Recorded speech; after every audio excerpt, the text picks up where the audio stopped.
Hey there, I'm Hallie, and we're coming on the air tonight with high-profile, high-stakes drama in an L.A. courtroom as we speak. President Biden's son, Hunter Biden, pulling a total 180, and in just the last hour or so, announcing in court he will plead guilty to the federal tax charges against him. Now, the actual guilty plea, we think that's going to happen probably any minute. We literally have a team in the courtroom as we speak. They are sending back notes. This is him walking inside. Obviously, you see Hunter Biden and his team. We don't have cameras inside, but we do have the best journalists in the business. We're going to bring this to you the second that it happens. And listen, it's a big surprise. We said high drama, and we meant it, because the day started with most people, including the prosecutors, under the impression that a full-on trial was about to kick off. They were getting ready for jury selection, not for a plea. Now, remember, Hunter Biden had been facing 3 felonies and 6 misdemeanors over allegations he tried to get out of paying his taxes over a period of about 4 years. But what this means with Hunter Biden now is that he faces sentencing in both of his federal cases if this guilty plea does go through. Remember, Hunter Biden was convicted on 3 felony gun charges back in June. We've got a lot to this, too, because remember, if this trial had moved forward, it could have potentially meant the airing out of lots of salacious details, things that Hunter Biden did, what he spent his money on, what he was accused of spending his money on instead of paying his taxes. We're talking things like cars, hotel rooms. He has been open about his drug addiction, etc. as well. So we've been rolling this video here. Again, team in court as we are waiting any minute to hear more about what happens here. President Biden, for his part, has tried to keep a level of distance between him and obviously the cases involving his son as that continues to progress. But this really is a pretty bombshell moment here. Again, folks waking up thinking that this was going to be the start of a potentially protracted trial, weeks long, perhaps, with Hunter Biden set to be really gone through it, through the grilling, if you will, in the spotlight as he continued to do that. We're going to have more of that as we get to the rest of the day's news. But first, again, keeping an eye on this breaking news. Let's also take a look over in Georgia, because we're juggling a number of critical stories tonight, including the latest look into the terrifying moments during that school shooting there and what went wrong leading up to that devastating day. Students frantically texting their parents while the school was on lockdown, scared for their lives after that 14-year-old student used an AR-style rifle to kill 2 teachers and 2 students. We know 9 people are in the hospital. And here are the victims. Richard Aspinwall, a math teacher and football coach. Christina Irami, also a math teacher. Mason Schermerhorn, a student, 14 years old. Christian Angulo, as well. The victims here in this tragic day. Also a student, also 14 years old. Here's their photos. You can see their names and ages here. This community now in mourning over those lives lost. You can see a growing memorial outside school, a vigil with hundreds of people overnight. We also know tonight that most of the 9 people hurt are students, but fortunately, they're expected to recover, most even getting out of the hospital today. The sheriff tells us the shooter was a brand new student at the school. He'd only been there 2 days.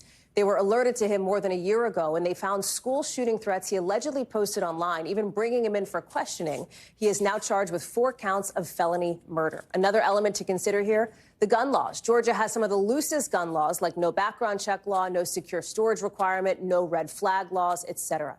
President Biden talking about all of it in just the last hour. Watch. As a nation, we cannot continue to accept the carnage of gun violence. I'm a gun owner. I believe strongly in the amendment. But we need more than thoughts and prayers. Let me get to Jesse Kirsch now in Georgia. So, Jesse, talk us through some of the new details we're learning about this. Yeah, so Hallie, what we're learning about this incident is officials telling us an AR-style weapon was allegedly used by this shooter, 14-year-old Colt Gray, who's now facing 4 counts of felony murder. We are told more charges are forthcoming. His first court appearance will be virtually tomorrow, and we are now looking at a scenario where 4 people, 2 children, 2 students, as well as 2 teachers are dead 9 others have been shot and are recovering from injuries in the aftermath of yet another deadly school shooting in this country. Something that authorities have shared with us is that this could have actually been worse, it seems, on multiple fronts. First of all, authorities tell us that when the shooter was confronted by officers, he dropped his weapon and surrendered and is alive in custody. The other thing that we've learned from officials is that there's technology that was implemented in this school district just days ago, just in the last couple of weeks, that gives teachers essentially a panic button that they have on their badge. Okay. And if they press that, it will alert authorities exactly We will, to where Jesse, we'll have this more went on this, of wrong, course. Hallie. But for now, we want to take folks back to California and our special report.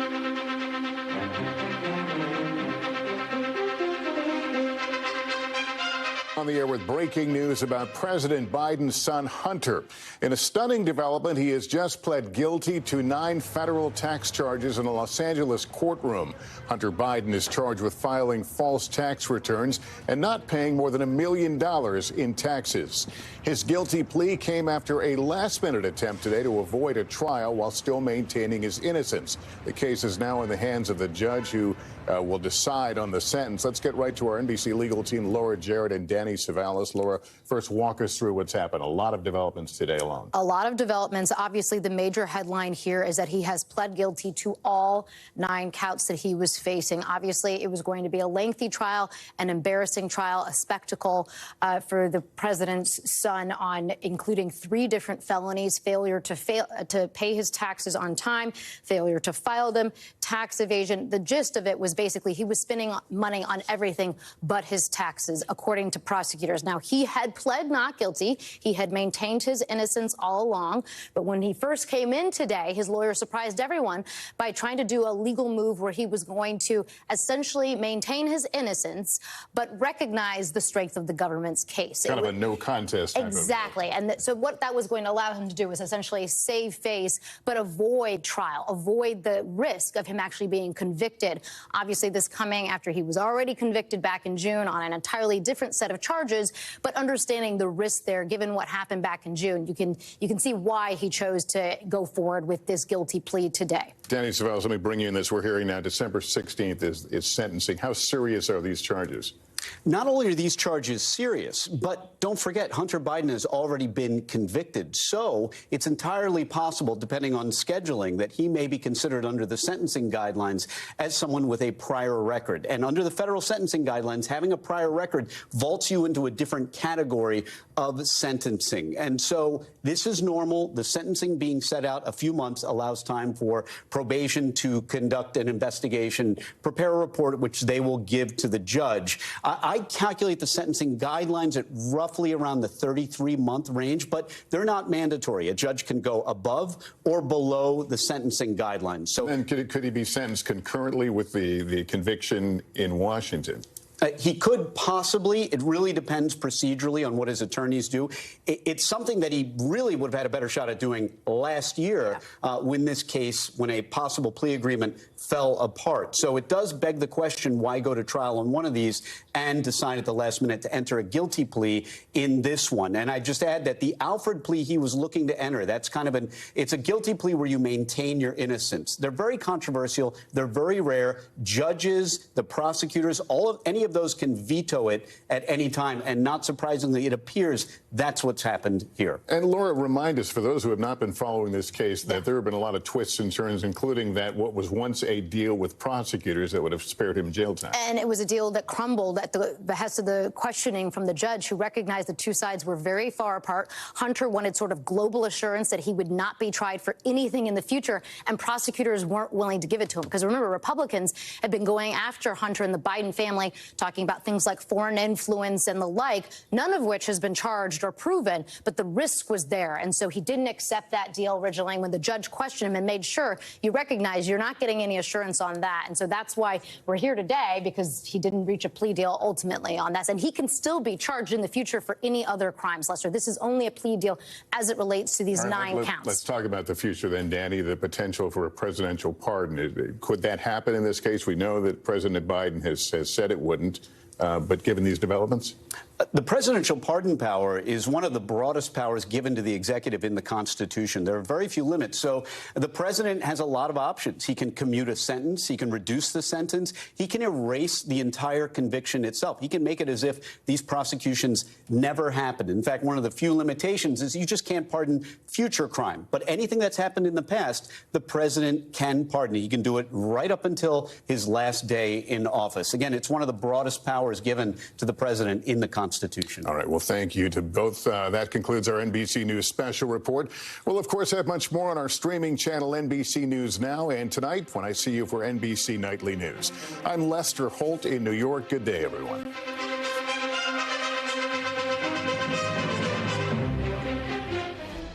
We are back after that NBC News special report, and we want to take you out now to California and David Noriega, who is outside court. So, David, we just heard Laura, Danny, and Lester lay out some of the nuts and bolts of what has happened here and what's next. Take us inside that courthouse behind you, what it's been like, what you've seen, and where this goes. Yeah, Hallie, so just to set the scene for you right now, we are at this point waiting for Hunter Biden and his team, as well as everybody else who's been involved in this case, the prosecution, et cetera, to walk out of the federal courthouse building here behind me. That will happen imminently. We just heard from our people in the courtroom that prosecutors walked into the elevator. They should be walking out soon. Proceedings are over. This case, other than the sentencing hearing, which has been set for December 16th, is now over. It has been a roller coaster of a day. It all started with a very surprising and unexpected development this morning when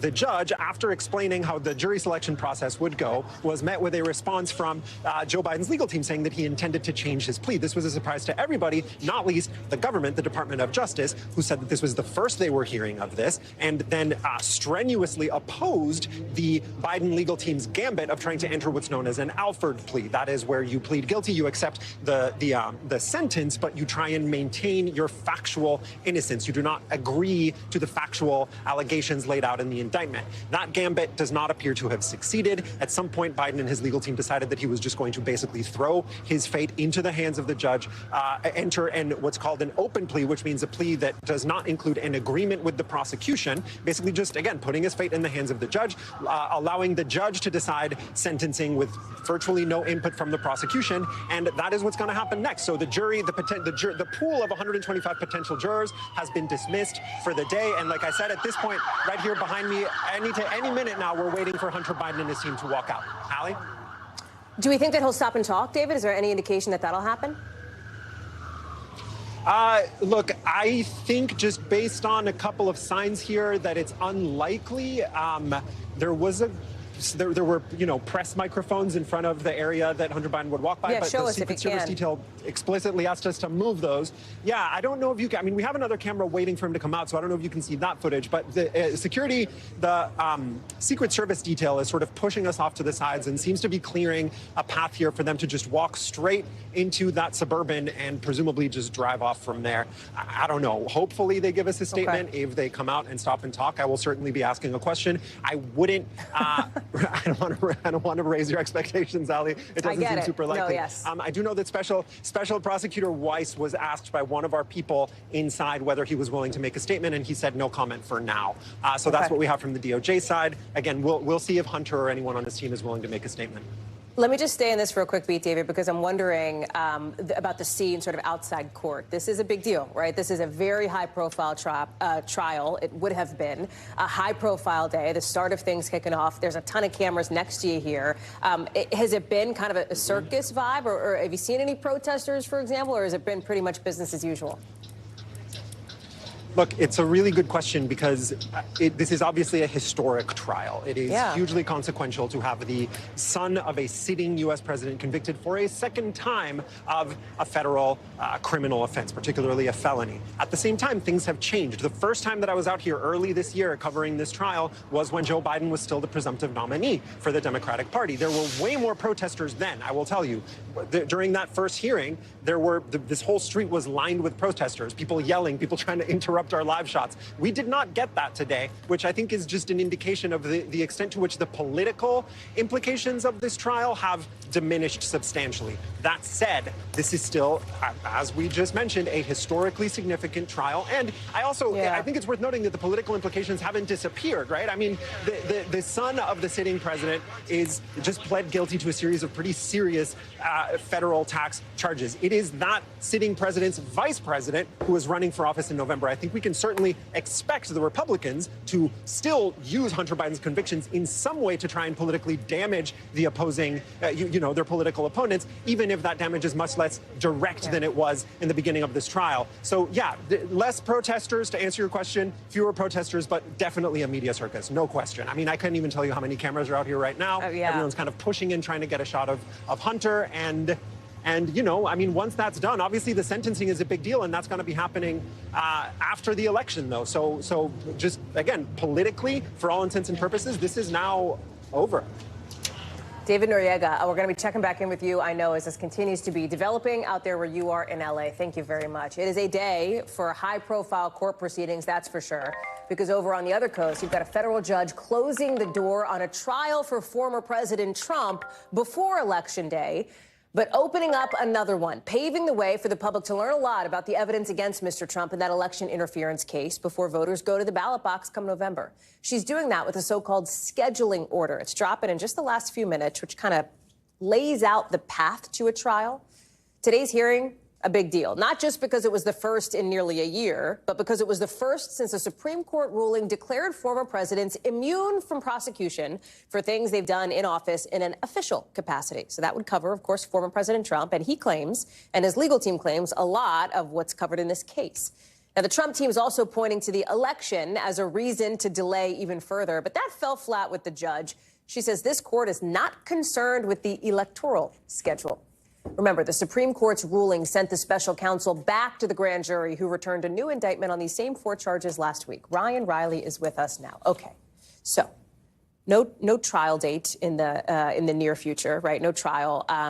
But we did get this scheduling order, right? Explain the significance and the timeline of that. Yeah, so the scheduling order is basically right before Election Day. You're going to get a number of these deadlines. So starting, in September, mid-September, you're going to get some deadlines for these filings, basically sort of bringing this case further towards eventual trial. But there's these really big looming issues, obviously, and the appellate thing is just what is looming over all of this.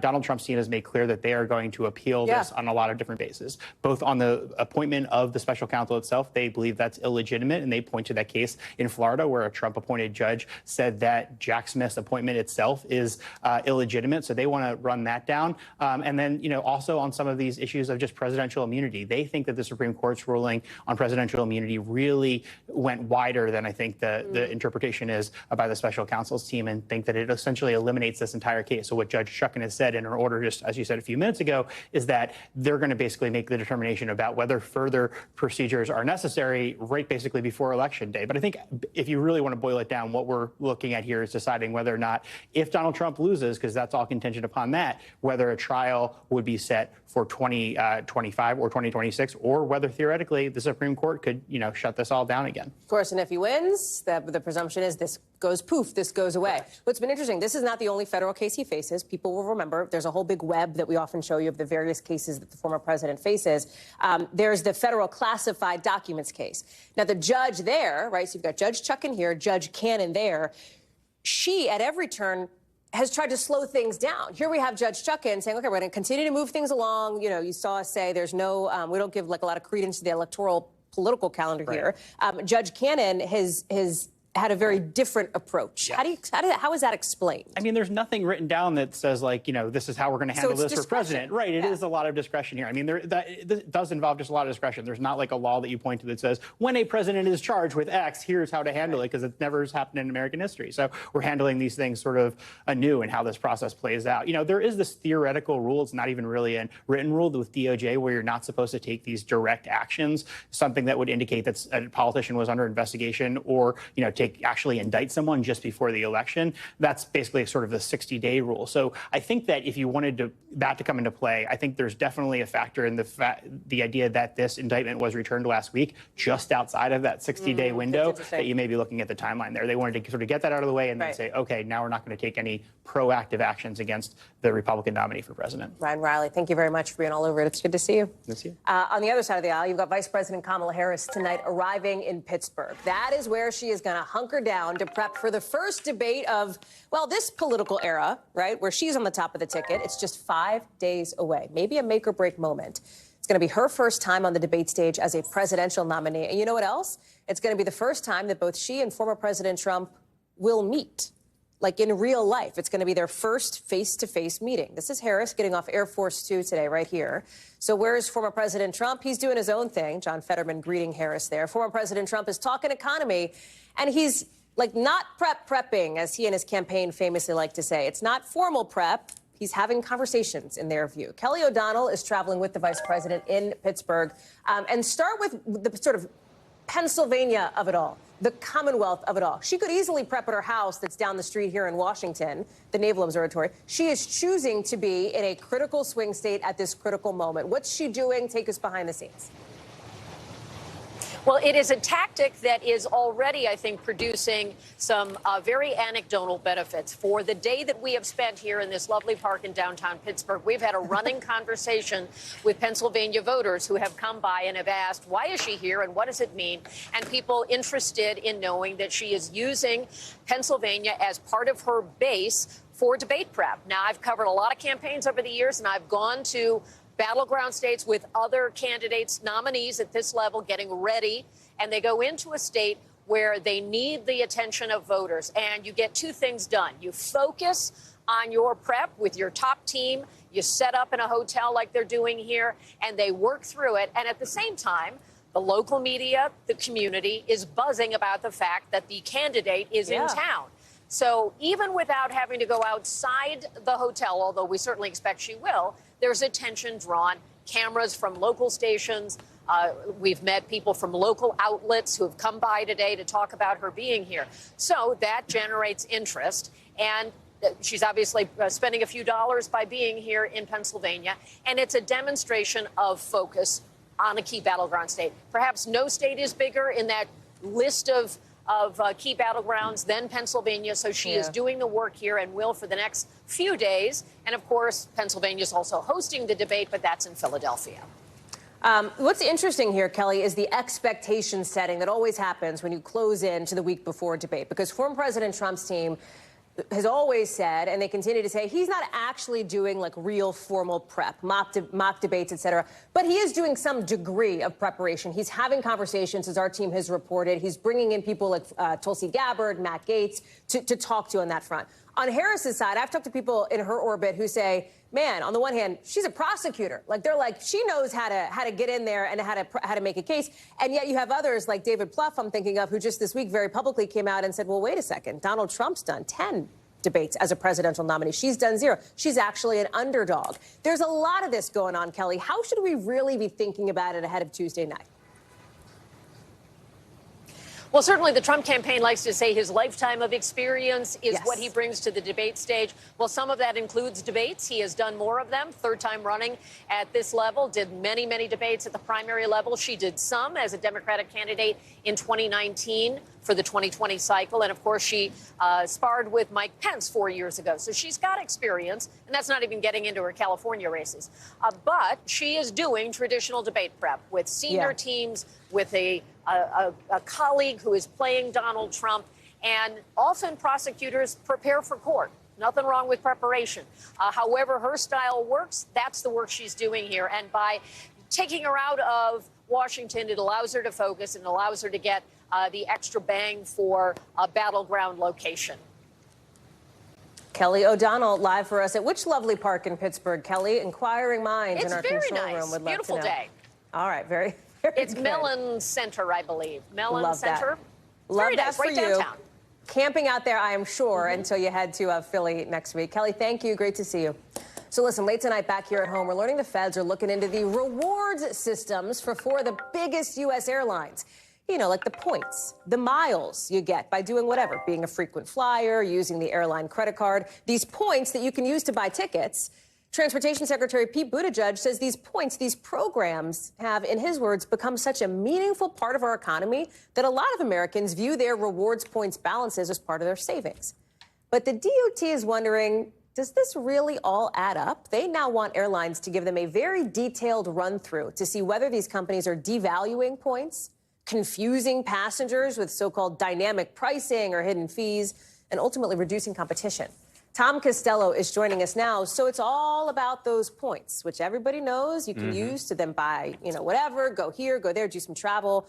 Why is the DOT making this move now, and what are the airlines saying about it? Well, or can you? Have you tried using your points lately? Well, that's true. Especially, maybe not at Christmas or whatever. Yeah. Especially in the summer, especially at the height of the travel season with families. Here's the letter from Secretary Buttigieg to the airline CEOs, and he's saying, you got to, right now, provide details, data. We want to see hard information specifically about how your programs work and about, do you devalue the value of your points, of your miles? Do you charge fees to use those points, to use those miles?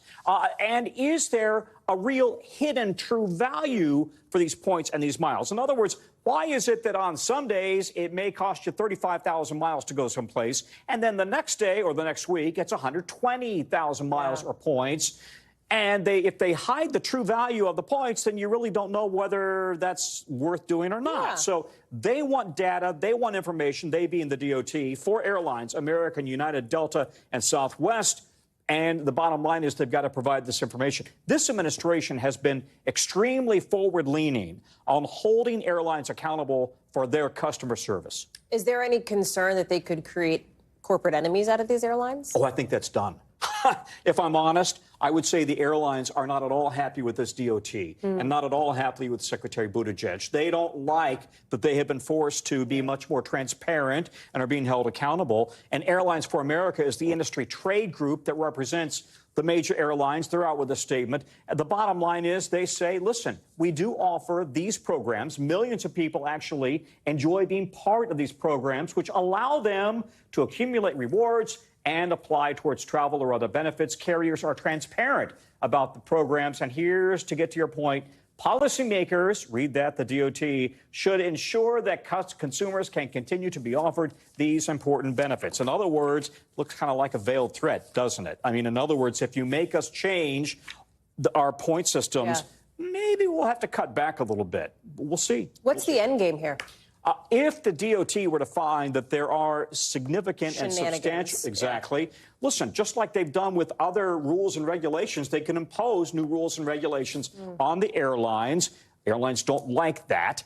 I think some of this is going to be dependent on who wins the election, because we know that a Biden administration has been much more oriented on the consumer for airlines, and the Trump administration is much more friendly to business.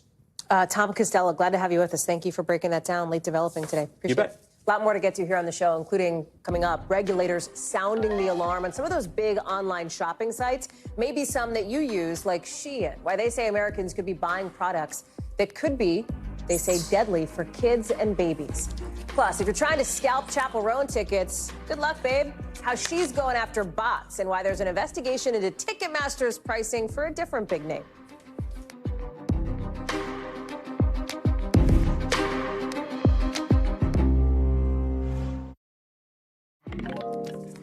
New alarm bells tonight about baby stuff people are buying on sites like Shein and Temu, with U.S. safety regulators now calling for an investigation into the alleged sale of deadly infant and toddler products, they say. Things that can't be sold here in the U.S. because of safety risks, but that can be sold on these foreign e-commerce sites. Now, these Chinese-owned platforms are super popular for selling things like clothes and electronics to people here in the U.S. at very low prices, right? But that's creating kind of a headache for consumer watchdogs to try to keep an eye on those third-party sellers. In a statement, Shein tells NBC News, customer safety is our top priority, and we are investing millions of dollars to strengthen our compliance programs. Our global team remains steadfast in its commitment to quality and safety for our customers. We also reached out to Temu, but haven't yet heard back. NBC's Vicki Nguyen is joining us now. She's been getting into this. So tell us more, right? What is it that regulators are seeing on some of these sites that has them so concerned? A couple key items, Hallie. First is baby crib bumpers. You might know about these. They've been outlawed, actually, in the U.S. since 2022 because the Consumer Product Safety Commission, the CPSC, deems them a suffocation risk. The other item we're talking about are infant, toddler, and kids jackets, sweatshirts, and hoodies that have neck cords. They are a strangulation risk, and the CPSC has had a rule in place about those since 2011. But a website called The Information went on Shein, went on Temu, and found those items were readily available for sale to consumers here in the U.S. I will say, since this letter went out from CPSC regulators, we looked again today. We were not able to find those items, so it does appear that these websites have tried to rein those in now that the attention has been called to them. Still, these two CPSC commissioners, Peter Feldman and Douglas Dziak, say that they want staff to investigate what's going on, what's being sold to American consumers, what's being advertised, and what's being allowed to be imported into this country, given our safety and compliance regulations that may not be being followed right now. Tell us more about sort of the action plan here, right? Like a timeline for something like that, and then a little bit of, I mean, listen, some of this stuff we've seen here in the United States, right? Like on different topics, but we've seen, for example, Facebook Marketplace. NBC News did a big investigation on that, of some of the items that were being sold. Meta ended up saying, listen, they removed things that have been recalled, for example, that are on its platform. Walk us through what it would look like in this instance and how long some action plan would take. These things take forever, in my opinion, Hallie, because as you know, the red tape with the government, the bureaucracy, it takes a long time. And even when you get rules and laws passed, it takes a long time for the marketplace and for consumers to sort of catch up and realize, oh, this thing that I'm buying or getting secondhand was actually recalled or outlawed a couple years back. It's especially dangerous when you think about baby and kids products. So I will say, we just got a statement from the chair of the CPSC, Alex Hohensark, and it reads in part, the safety of products imported and sold through all online marketplaces is a vitally important issue for consumers who expect the same safety assurances whether they shop online or in stores. Now, he's not going to comment on pending investigations, but he did say the agency is no stranger to suing corporations and companies, as they did with Amazon.com back in 2021 when they found more than 400,000 items being sold through third parties on Amazon were in violation of safety standards. Things like hair dryers that didn't have electrocution protection, carbon monoxide detectors that were faulty, children's clothes that were flammable. So the CPSC will take action, often through lawsuits, but that takes a lot of time. So in the meantime, what you and I can do as consumers, be really careful when we're buying from third-party sellers, especially when it comes to items like e-batteries, items for our children. We want to go with sellers that have a reputation of safety. Hallie. Vicki Witt, we're glad to have you on this story for us tonight. Thank you for bringing it to us. Let's get you over to the 5 things our team thinks you should know about tonight. Number 1, police in Munich shooting and killing an attacker who they think was planning a terror attack. Officials are investigating whether the 18-year-old was targeting the Israeli consulate on the anniversary of the attack by Palestinian militants on the Israeli delegation at the 1972 Olympics. Officials say nobody else was hurt in that shootout. Number 2, British prosecutors dropping indecent assault charges against Harvey Weinstein, saying they looked at all the evidence and decided there was no real chance of securing a conviction. Remember, this comes as the disgraced former Hollywood producer could be facing new sex assault charges in New York. Weinstein has maintained that any sexual encounters were consensual. Number 3, the Chinese government banning foreign adoptions of its children. Officials say the decision is, in their words, in line with the spirit of relevant international conventions. The only exception will be for blood relatives adopting a child or stepchild, according to a government spokesperson. Number 4, U.S. soccer legend Alex Morgan. Guess what? She is retiring. She's turning it in. 35 years old, 2-time World Cup champ, Olympic gold medalist. Morgan says she's pregnant. She's expecting her second child. Her last game's going to be this Sunday when San Diego Wave FC plays North Carolina Courage.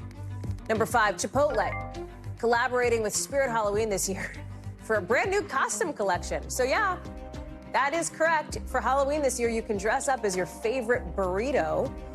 And if you prefer to dress up as a napkin from Chipotle or a fork or a water cup or a to-go bag, well, you will haunt my nightmares on Halloween, that is for sure. Have at it. So listen, some new drama for Ticketmaster tonight for what it's charging for the much-hyped Oasis reunion tour of the UK. Fans who went on the site say they're looking at tickets being sold for something like $500, even with face value at less than half that. Ticketmaster has not responded to our request for comment, but here at home, it's Chapel Roan fighting the fight, taking on scalpers and trying to get tickets to her upcoming Tennessee show back into the hands of actual human fans. Watch. Scalpers and bots just bought up all the tickets. So we went through and canceled all the scalper tickets we could. I genuinely am so pissed about the scalper situation and think that people actually deserve to get to my show. There she is. Chloe Malas is joining us now. So let's talk about both of these things first. And let's start with Oasis. Ticketmaster has had issues, right? I think people remember when the Justice Department sued Live Nation earlier this year because of the whole Taylor Swift Eras Tour debacle. Is this Oasis situation similar? Is it different? Is it dynamic pricing? Is it something else? Do we know? I mean, it looks like it is dynamic pricing, Hallie. And for those of you that might not know what that is, I mean, it's essentially surge pricing, and it's legal, where companies, if they follow regulations and rules that are set in place, airlines do it. As you see, Ticketmaster has done it, where they bump up the price because they know that there are a lot of people that are either wanting to travel at that time, or in this case, go see Oasis, who announced their tour after being broken up for over a decade. And so that means that when you get to checkout, maybe you think you're spending $150, and then there's all these hidden fees, and then the price is actually doubled. And so you're spending a lot more than you intended to. And so, I mean, Oasis is saying, look, like, this is up to our managers. This is up to our promoters. We don't set ticket prices, and we don't have anything to do with that. And like you said, Hallie, Ticketmaster, they've not responded to this at all. You've also got Chapel Roan. People just saw what she had to say about the idea of scalpers and like bots snatching up all her tickets. She's trying to get them in the hands of fans. How does that work? Because there's plenty of artists who have tried to sort of get around the system to avoid this whole issue of ticket scalping. They don't want their fans to have to pay $1 billion to go see them. So Taylor Swift is somebody who actually opted out of dynamic ticket pricing, but there are a lot of artists like Bruce Springsteen, Harry Styles, Blackpink in the UK who opted into dynamic ticket pricing. So again, maybe it's above the artists and it comes down to their management. I mean, Chapel Roan, she's a hot artist right now, and she has come out, like you said, and she's canceled these tickets that were bought by scalpers, bought by bots. And how is she trying to get the tickets into hands of real fans? Like she says, she's created a new website, but that website selling those new tickets is actually run by Ticketmaster. So again, a lot of questions still there, and she has some other shows, so it'll be interesting to see if this is something that she continues to do, and maybe other artists do as well. But at the end of the day, how are they really going to keep bots and scalpers out? It sounds like this is more of a regulatory problem, and in the UK, the government is looking into what happened. Chloe Malas, thank you very much for that. Appreciate it. When we come back, FBI agents raiding homes of top New York City officials close to the mayor. But we're learning about the searches. Plus, a bizarre accident shutting down part of a highway today. That's right, that's a semi-truck crashed into one of those overhead signs. But we know about charges for the driver in just a minute.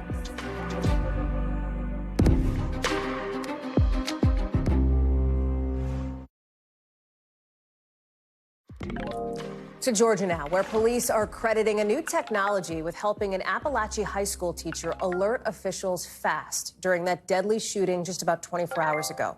We're talking about this little ID tag that a teacher wears around their neck. One press of a button calls police. NBC's Tom Winter looked into this technology last year for this show, and tonight he's got an update on the push to get them into classrooms across the country. As we see another ambulance cruise on by. It's the start of a new school year in this country, and already there's been a shooting. Pray for these kids. 2 students, 2 teachers shot dead in Georgia. But law enforcement says somehow this could have been a lot worse, if not for the technology they rolled out in just the last week. The teachers each have an ID with their picture on it, and they have a button on that ID, and they press it so many times, and it alerts us where that incident is occurring. Technology born out of lessons from past shootings that teachers need the quickest and simplest way possible to tell police something is going horribly wrong, setting off a chain of events. It also locks down the school screens. We're on lockdown, and the teachers know to go in and block the doors, and they begin doing that as well. Centegix makes the software used at the school in Georgia, and they're just one of several companies providing these solutions. One of those companies, first highlighted on this program almost a year ago, was born out of the Parkland, Florida high school massacre. Parkland's literally in our backyard, where I'm from. I actually was right nearby that scene that happened that day. And I'll never forget the sirens, the lights, the police.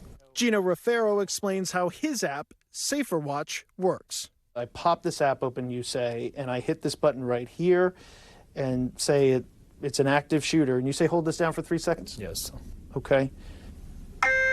So it's instantly notifying law enforcement, and they're able to instantly see who reported the emergency, exactly where it's happening. You can see it knows exactly where in the building that we are. It knows the incident type. It knows the name of the school.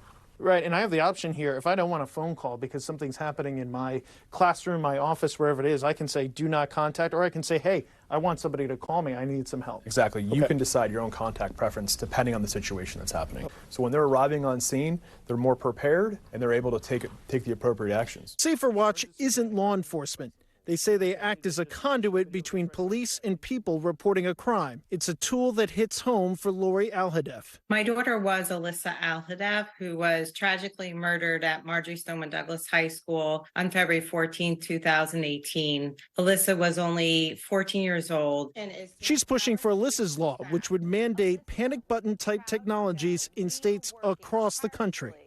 So far, 7 have passed the law. It helps to honor my daughter, Alyssa, keep her memory alive. And every time that panic button is pushed, I know that Alyssa is saving lives. Tom is joining us now. And Tom, you talked about 7 states having enacted Alyssa's law. Is there any sense that you're getting from a reporting that more states may follow suit?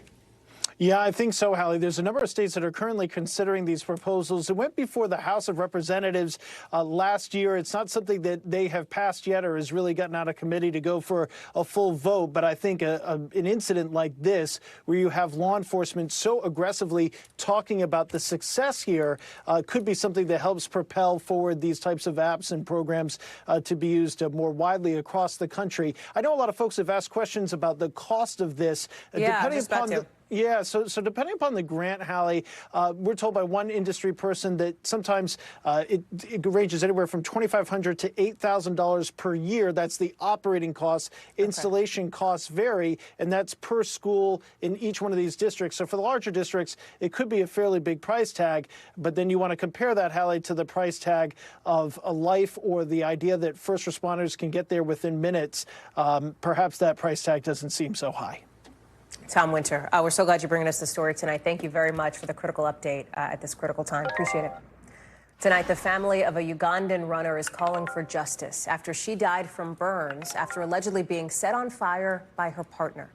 Officials say Rebecca Sept, who ran in the Olympics in Paris not too long ago, had burns on something like 80% of her body after her partner threw a can of gas on her in their home in Kenya.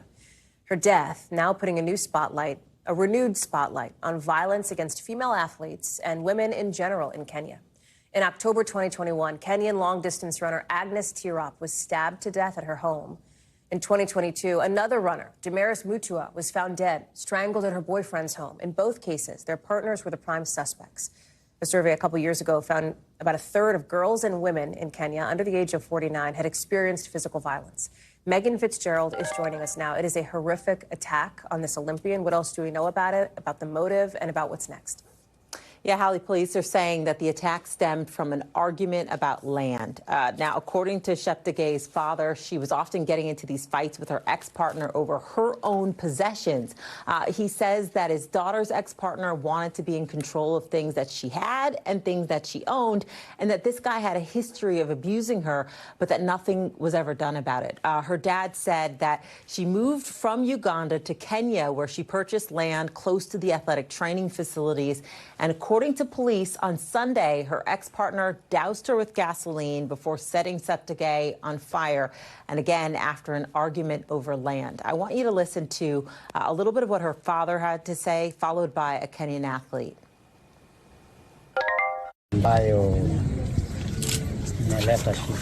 The land that has brought problems. I am asking the government that her children and her properties be protected. I can say we are still in shock and we are in pain, especially as athletes.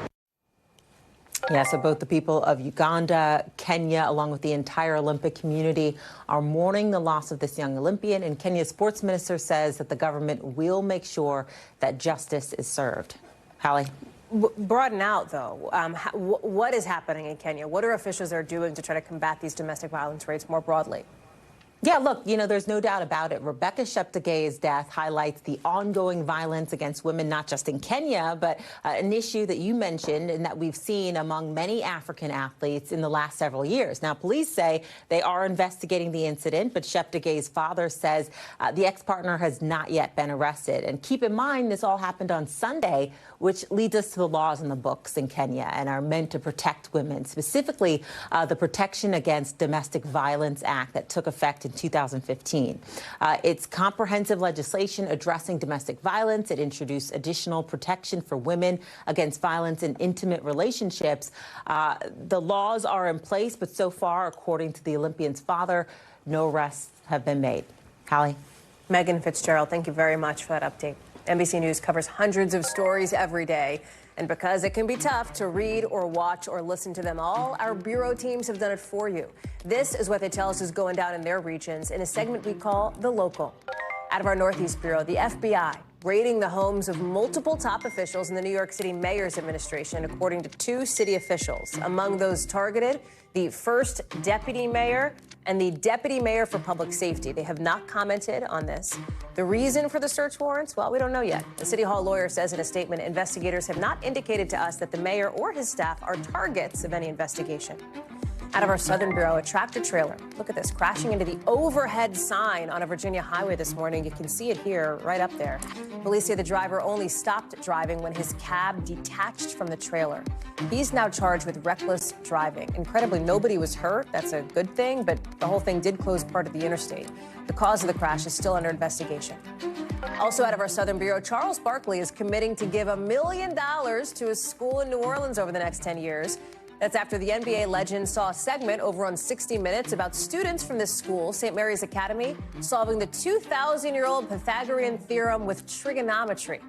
The school says it plans to use this money, this gift, to give students new opportunities to grow in New Orleans. Coming up, the guy behind your favorite dumpster fire of 2017 appears to be poised for a comeback that he says must work.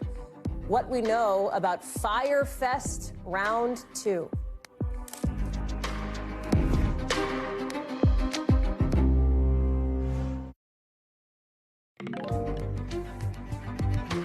History is littered with cautionary tales of man's hubris, flying perhaps just a bit too close to the sun.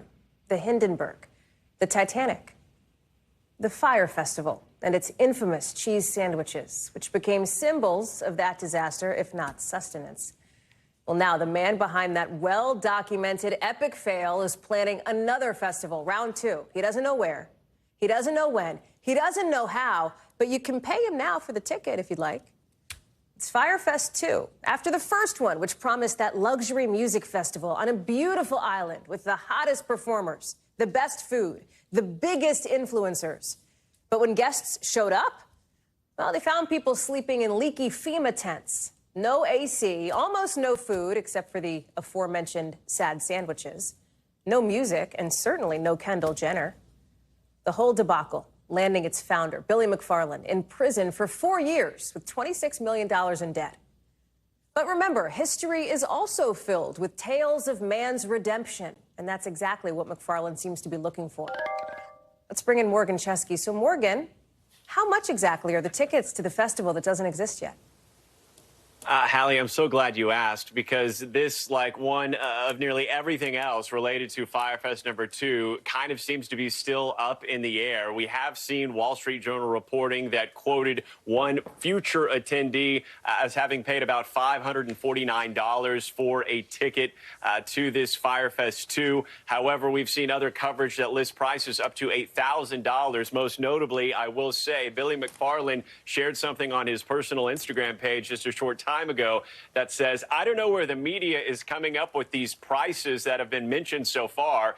The ticket cost for this Fyre Fest #2 is going to be way higher than that. So we still don't know. And I think that that's just one of the many unanswered questions. Is he being serious?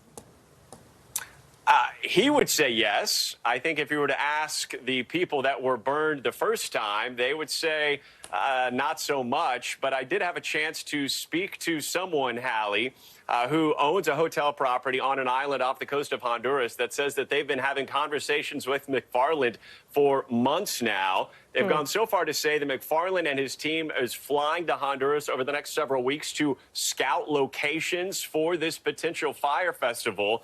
And I asked him point blank, how confident are you that this is going to happen? He says, I'm highly confident because Fyre Fest #1, Billy was just a kid. He says that prison stint and the lessons learned since then make him more comfortable and that he will be able to pull off Fyre Fest #2. That said, Hallie, some cracks already starting to form here. If you go to the website, they said that Fyre Fest #2 was going to be happening December 6th, 2024.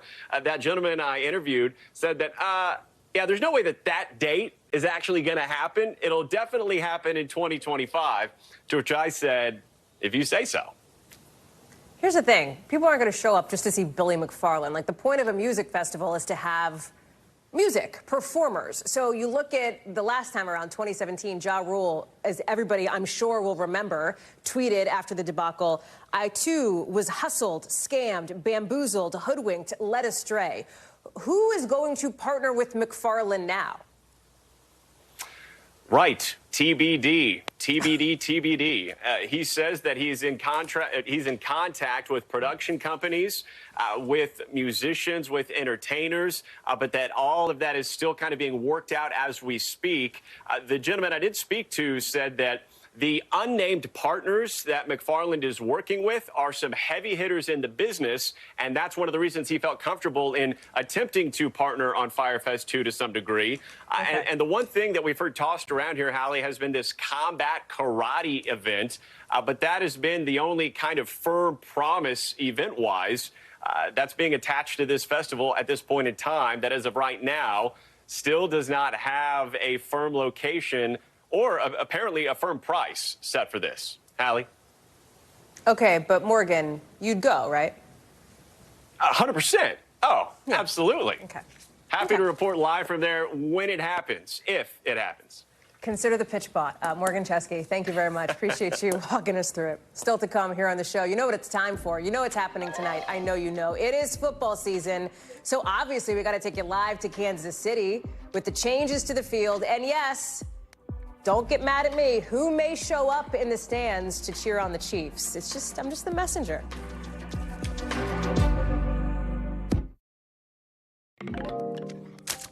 I have one question for you. Are you ready for some football? Because it's back.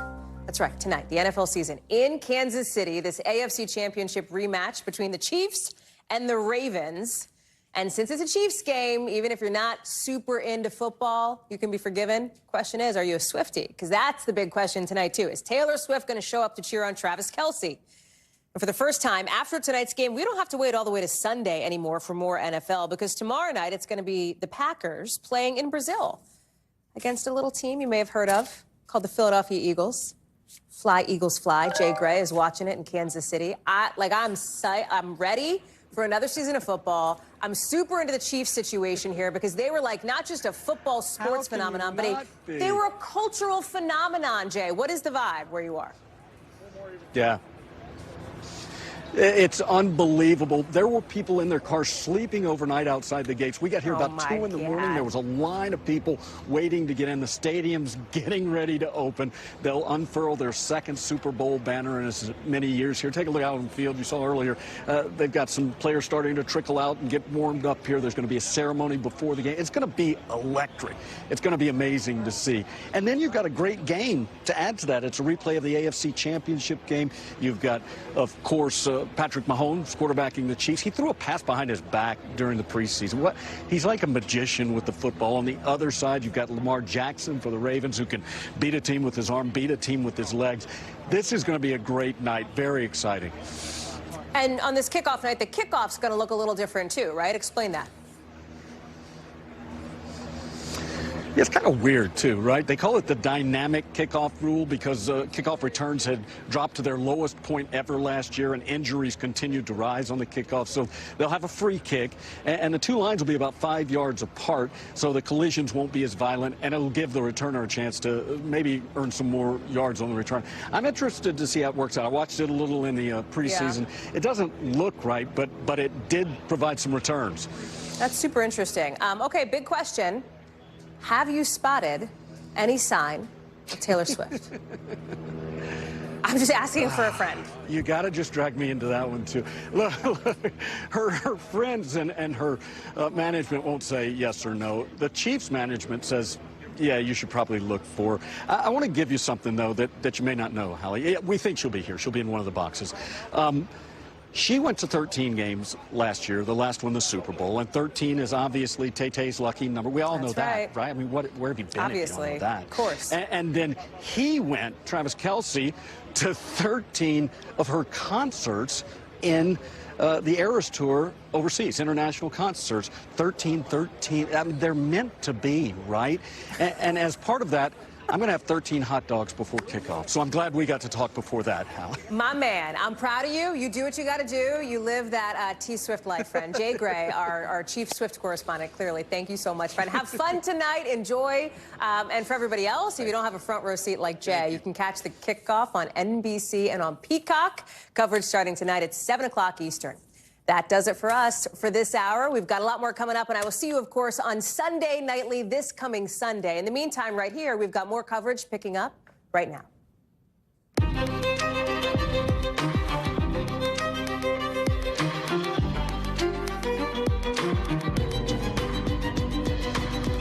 We're coming on the air tonight with high drama in a high-profile court proceeding outside L.A. Hunter Biden just leaving a courtroom after a surprise guilty plea, where this case against the president's son goes next. Then the new details coming into us tonight on that deadly school shooting in Georgia as investigators try to figure out a motive, the disturbing moments of the terrifying and chaotic aftermath, and what we're just learning about the victims. Plus, why U.S. regulators want a big investigation into those really popular online stores Shein and Temu because of concerns some products could be deadly. Then new trouble may be brewing for Ticketmaster, facing more accusations of letting ticket prices get ratcheted up beyond what seems reasonable. How one of the biggest names in pop is now fighting back for her fans. And the cultural phenomenon, for all the wrong reasons, may be making a comeback. Why the founder of the Fyre Festival thinks he can do it right this time, even after 4 years in prison and millions of dollars in debt. But what will become of the cheese sandwiches? We're getting into it later in the show. Hey, I'm Hallie, and we're coming on the air tonight as just in the last hour, we saw a lot go down in L.A. President Biden's son, Hunter, pulling a total 180, pleading guilty to the federal tax charges against him. I want to show you this. Here he is, Hunter Biden, just in the last, looking at my watch, half an hour, leaving court after that guilty plea, a big surprise, because the day started outside court with most people showing up expecting to see jury selection, expecting to see a full-on trial about to kick off. Remember, Hunter Biden was facing 3 felonies and 6 misdemeanors over allegations he tried to get out of paying his taxes over a period of 4 years. Prosecutors say instead he spent money on stuff like drugs, escorts, luxury hotels, cars. In the words of the indictment, everything but his taxes. So this whole thing now, tonight, means Hunter Biden now faces sentencing in both of his federal cases. Remember, he was convicted on 3 felony gun charges back in June. NBC legal analyst Danny Savalos is joining us with more, but I want to start with David Noriega, who's posted up outside that courthouse in Los Angeles. A lot of whiplash here today, David, but ultimately Hunter Biden's legal team decided that this was the move that would avoid a protracted, potentially salacious and embarrassing trial. That's exactly right, Hallie. We've got an ambulance going by for a minute here. Yes, exactly what you just said is the gist. Hunter Biden and his team were avoiding what they describe as unnecessary humiliation and shame for him and for his family. They also, we just in the last few minutes got a written statement from Hunter Biden. Abby Lowell, his lawyer, made a statement here outside the courthouse after they walked out. They, in those statements, are making a point of pretty harshly criticizing the prosecution for what Abby Lowell, for example, described would have been as a show trial. Hunter Biden, in his statement, said that there was only one option left for him when he realized that the goal of this prosecution was to dehumanize him for behavior that happened during the course of his addiction. The message here, Hallie, from Hunter Biden and his team is that they feel this prosecution was unjust, that it was politically motivated, and yet to spare him and his family further pain, they agreed to end it today. And that's what happened.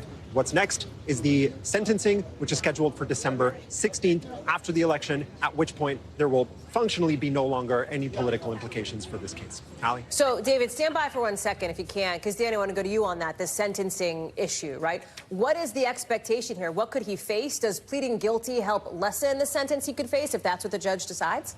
Yes, under the federal sentencing guidelines, acceptance of responsibility will get you level reductions. Not a massive reduction, but certainly everything counts when it comes to federal sentencing. Probably the biggest challenge for Hunter is the dollar amount of loss in this tax case. Now, the government's alleged about $1.4 million that he allegedly failed to pay, but the calculation of loss to the government's a little more nuanced than that. So I calculate roughly he might be in the range of around 33 months for the sentencing guidelines.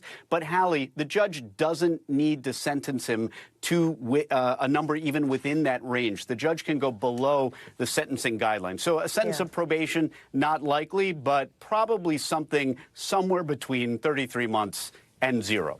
Of course, they tried for an Alford plea, right? The judge, the prosecution basically rejected it. Did that surprise you?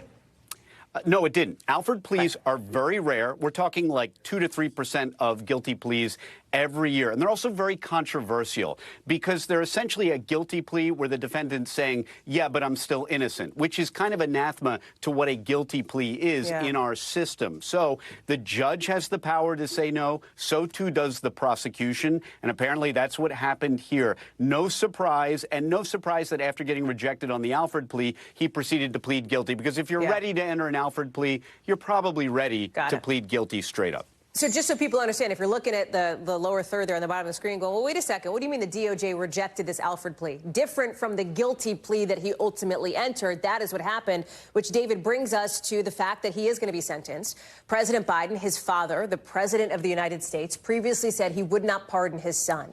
But those pledges came before the intense political drama of the last 2 months and President Biden stepping off of the 2024 ticket. Is there any indication that thinking, that mindset has changed? There is no indication of that, Hallie. In fact, there's indication to the contrary. Today, Karine Jean-Pierre, the White House press secretary, was asked precisely that question on Air Force One. According to our Mike Memoli, who was there, her response was a resounding no. We actually have a clip from that gaggle aboard Air Force One, so I'll play you a little bit of what she said. Take a listen.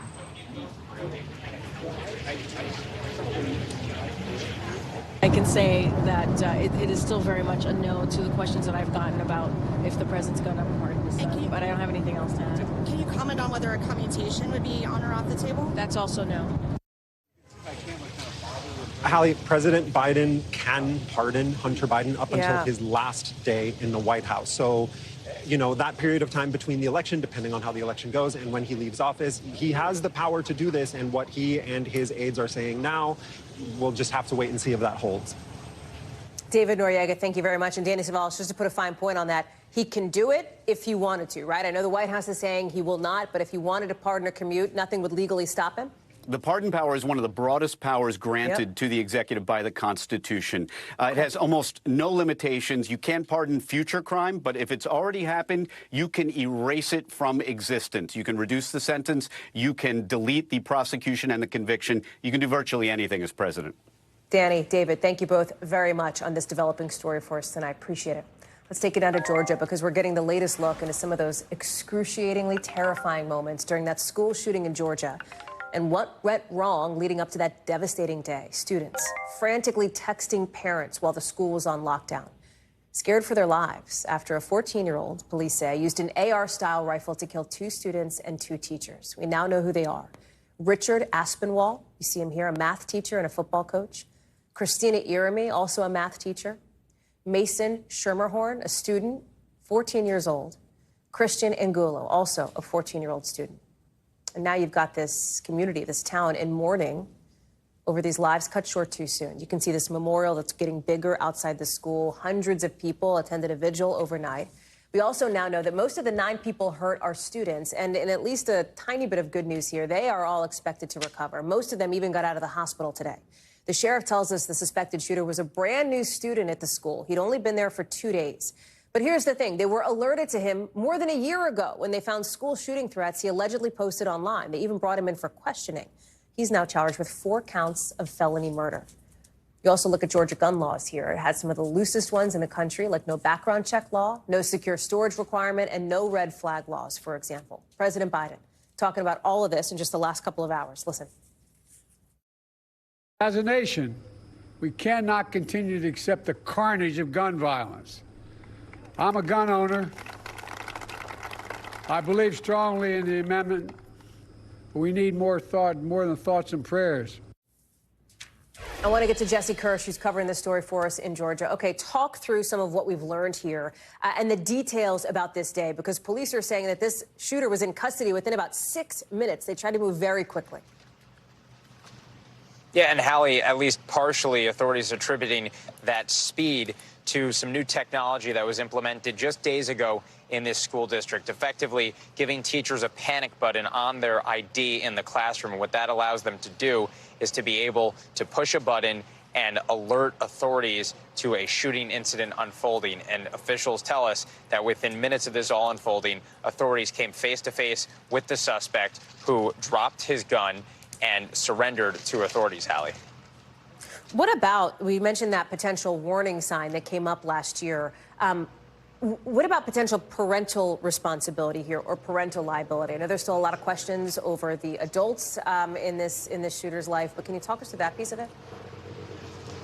Yeah, so according to an incident report from this investigation from over a year ago that you were referring to, authorities say that when they questioned the suspect, who denied putting out any kind of threat of violence against schools, they also talked to the suspect's father. And according to this incident report, the father made clear that there were weapons in the home. However, as it was described in this report, the boy apparently did not have unfettered access to those weapons, is how it was described in the report. Officials also had asked the boy's father to keep him home from school until things were sorted out, but the father said that the school year had already wrapped up. And as you mentioned, we're in Georgia. According to our colleague Tom Winter, who's done extensive reporting in this space, there is no red flag log here. So even if authorities were particularly concerned and still suspicious of this suspect from this shooting last year, there may not have even been a way to keep him from having access to a gun in his home. Jesse Kirsch live for us there in Winder, Georgia. Jesse, thank you. You heard him mention that technology, that like essentially panic button that one of the teachers pressed. We're going to have more on that technology coming up in a closer look here on the show in just a few minutes. Also tonight, a federal judge closing the door on a trial for former President Trump before Election Day, but opening another door, paving the way for the public to learn a lot about the evidence against Mr. Trump in that election interference case before folks go to the ballot box in a couple months. Now, the judge is doing that with the so-called scheduling order, just dropping in the last maybe 90 minutes, not even. It lays out basically the path to a trial. It's like a roadmap. Here's the deal. Today's hearing was a big thing, not just because it was the first hearing in like a year period, but because it was the first hearing since a Supreme Court ruling declared former presidents immune from prosecution for things they do in office in an official capacity. They've got Mr. Trump's legal team pointing to a different reason to try to delay things too, the election. But the judge wasn't having that. She says this court is not concerned with the electoral schedule. Remember, the Supreme Court's ruling sent the special counsel back to the grand jury, who returned a new indictment on the same 4 charges last week. NBC's Ryan Riley is with us now. She didn't even set a trial date. She knew it wasn't going to stick. This thing is not happening before the election. There's real question marks about the timeline period. So explain the sort of open window. If the door's shut, what else people might find out potentially before November? Yeah, I think we might see more of a trickle rather than like a complete storm, just some like information coming in about how this case is going to proceed. But you're going to see these arguments, especially on immunity, and you're going to see that on the screen sort of laid out how this is going to work. On September 26th, there's going to be a deadline. There's also deadlines in October. So, you know, we're going to find out a little bit more, but I don't know if there'll be necessarily huge revelations about new information about the new case, but I think it'll be more like looking at how this this case is going to proceed out. I think the big question is whether or not this is going to build its way up to the Supreme Court once or twice, because there are these two sort of pending issues. And the special counsel, I think their main focus when they were in court today was really about saying, okay, let's just give this one shot. Let's do it all at once, right? Let's get this in there. Let's get this to the Supreme Court, and then let's get a trial. So really, I think the debate you're talking about is whether, and this is all dependent upon, what happens in election day, right? Because that's really what determines ultimately if there will be a trial, although the Supreme Court could obviously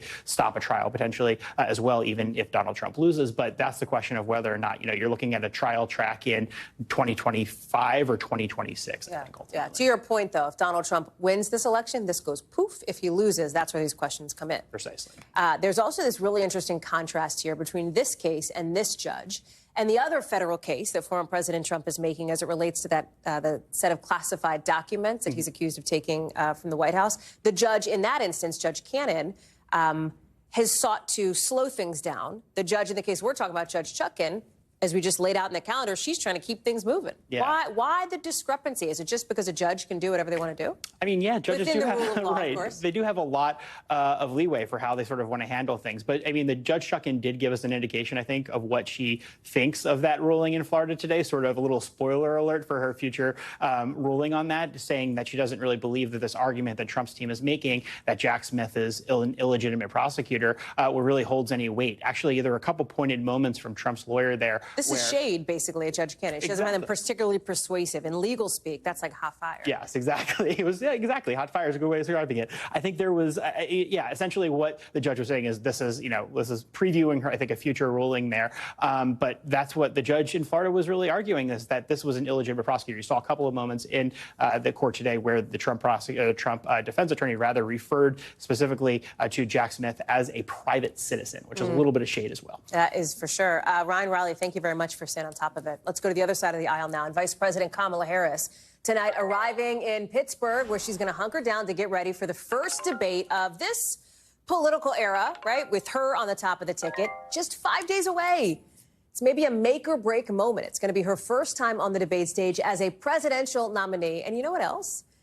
It's the first time she and Donald Trump are going to meet in real life, like ever. This is Harris getting off Air Force 2 today. There's Pennsylvania Senator John Fetterman. So where's former President Trump?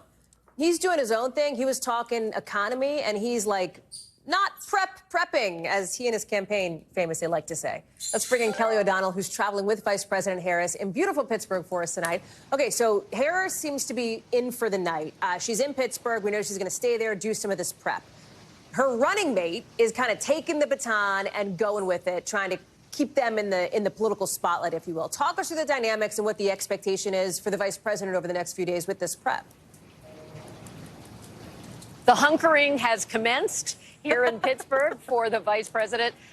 She is doing the homework now for the debate. And right now in Erie, Pennsylvania, Governor Tim Walz of Minnesota, her running mate, is on stage and extending that reach of this ticket. So while there's attention for the vice president for choosing the Commonwealth of Pennsylvania for her debate prep, multiple days of spending time here, people getting a chance to see her, people talking about it here in the local media markets, from newspapers to community websites to TV stations and so forth. And then, of course, actually having a rally happening with Governor Walz. So that's what they're doing. And this prep is important because there is perhaps no more high-profile moment in this abbreviated topsy-turvy race that we've been covering than the coming debate. And so she will, and people are probably surprised when, and you and I are both fascinated by the fact they have never met in person. It's so They've been interesting. in the same chamber for Trump's State of the Union when she was in the Senate, but they've never met, even though their lives are so intertwined in our national conversation. But they will meet, and so it will be, sort of a blind date of politics, and they are going to have a very consequential 90 minutes on the stage where voters will look seriously at how do they handle the moment. That's and what right. are their views. Hallie? And the optics around it too, Kelly, because there's always attention on like the handshake at the beginning, et cetera. If there even is a handshake, like we saw or didn't see back at the end of June, and because these two have never met, I think that's going to be a fascinating moment as well. And the expectations for the handshake went away during COVID in 2020. And then, as you point out, June 27th, there was no handshake. I don't know what their thinking on that is. I think with the fact that that has stopped for a period of time, perhaps the voters aren't yearning for that. But certainly body language will be judged by voters, how they do, how they interact. Will they have exchanges? They're not supposed to ask each other questions as part of the rules for the debate, but these things always have an unpredictable quality, and that's part of what people tune in for. And just really quickly, Kelly, because I know you have other assignments to get to, but there's also a possibility, and there always is, that these debates will provide momentum for one or both candidates. That is something that the Harris campaign really tried to capitalize on with their convention last month, and now they're able to point to a pretty big cash haul from that as well, right? A big fundraising number. More than $300 million for all of the entities, the campaign and related organizations in the month of August. More than twice what we believe the Trump side was able to raise. That money is important. There's not a lot of time to spend it. So you've already seen the campaign provide some to down ballot Democrats, which is important. If you're going to win at the top level, you'd like to have members of your own party in Congress. So both sides feel strongly about that. Hallie? Kelly O'Donnell, thank you very much. Appreciate it. Late tonight, back here at home, we're learning the feds are looking into the rewards systems for 4 of the biggest U.S. airlines. The points, you know, the miles you get by doing whatever, being a frequent flyer, using the airline credit cards, points you can use to buy tickets. The transportation secretary says these programs, in the words of Pete Buttigieg, have become such a meaningful part of our economy that many Americans view their rewards points balances as part of their savings. But the DOT is wondering, well, does that really add up? Now they want these airlines to give them a very detailed run-through to see whether they're maybe devaluing those points or getting passengers confused with so-called dynamic pricing or reducing competition. Tom Costello is joining us now. So it's all about those points, which everybody knows you can use to then buy, you know, whatever, go here, go there, do some travel. Why is the DOT making this move now, and what are the airlines saying about it? Well, or can you? Have you tried using your points lately? Well, that's true. Especially, maybe not at Christmas or whatever. Voila. Especially in the summer, especially at the height of the travel season with families. Here's the letter from Secretary Buttigieg to the airline CEOs, and he's saying you got to right now provide details, data. We want to see hard information specifically about how your programs work and about do you devalue the value of your points, of your miles? Do you charge fees to use those points, to use those miles? And is there a real hidden true value for these points and these miles? In other words, why is it that on some days it may cost you 35,000 miles to go someplace, and then the next day or the next week it's 120,000 miles or points? And if they hide the true value of the points, then you really don't know whether that's worth doing or not. So they want data, they want information, they being the DOT, for airlines, American, United, Delta, and Southwest. And the bottom line is they've got to provide this information. This administration has been extremely forward-leaning on holding airlines accountable for their customer service. Is there any concern that they could create corporate enemies out of these airlines? Oh, I think that's done. If I'm honest, I would say the airlines are not at all happy with this DOT and not at all happy with Secretary Buttigieg. They don't like that they have been forced to be much more transparent and are being held accountable. And Airlines for America is the industry trade group that represents the major airlines. They're out with a statement. And the bottom line is they say, listen, we do offer these programs. Millions of people actually enjoy being part of these programs, which allow them to accumulate rewards and apply towards travel or other benefits. Carriers are transparent about the programs. And here's to get to your point. Policymakers, read that, the DOT, should ensure that consumers can continue to be offered these important benefits. In other words, looks kind of like a veiled threat, doesn't it? I mean, in other words, if you make us change our point systems, maybe we'll have to cut back a little bit. We'll see. What's the end game here? If the DOT were to find that there are significant and substantial, listen, just like they've done with other rules and regulations, they can impose new rules and regulations on the airlines. Airlines don't like that. I think some of this is going to be dependent on who wins the election, because we know that a Biden administration has been much more oriented on the consumer for airlines, and the Trump administration is much more friendly to business. Tom Costello, glad to have you with us. Thank you for breaking that down. Late developing today. Appreciate it. Also tonight, more charges coming to more Russians accused of interfering in U.S. elections. The DOJ is announcing this new indictment of a Russian-American dual citizen who works for Russian state TV, alleging that both he and his wife violated sanctions and laundered cash in this scheme. All of this is part of a bigger push from the Biden administration to slap Russia with a whole bunch of sanctions and charges over alleged election interference ahead of November. And it's coming as former President Trump himself says late today he's not sure if he should be insulted or not after Russia's Vladimir Putin claimed he wants Kamala Harris to win in November. Here's Ken Delanian.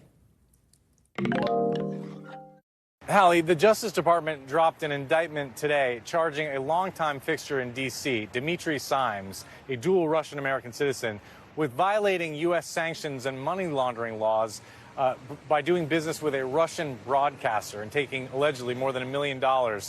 This is really, in essence, another Russian influence case coming on the heels of a big set of indictments and other actions yesterday taking aim at Russian election interference. Mr. Simes, who was a former advisor to Donald Trump in 2016, is a longtime fixture of Washington who kind of hewed the Russian line and gave the Russian point of view in Washington, D.C. And there's nothing wrong with that, of course. That's his First Amendment right to do that. But what the government is saying now is that he violated U.S. law by taking more than $1 million from a Russian broadcaster that was under U.S. sanctions. A lot of Russian companies have been sanctioned since the Russian invasion of Ukraine, and this is one of them. Mr. Simes is charged along with his wife, and the Justice Department says they are both in Moscow right now, despite having property and holdings in the United States. His home in Virginia was raided by the FBI in August. But again, he is in Russia. These charges are pending, and it remains to be seen whether he'll ever face a day in court. But the Justice Department announcing this case today. Hallie. Ken Delanian, thank you.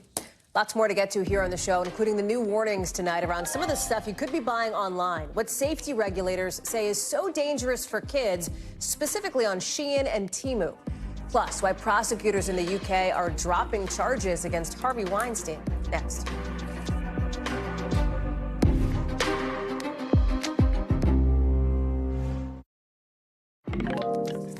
New alarm bells tonight about baby stuff people are buying on sites like Shein and Temu, with U.S. safety regulators now calling for an investigation into the alleged sale of deadly infant and toddler products, they say. Things that can't be sold here in the U.S. because of safety risks, but that can be sold on these foreign e-commerce sites.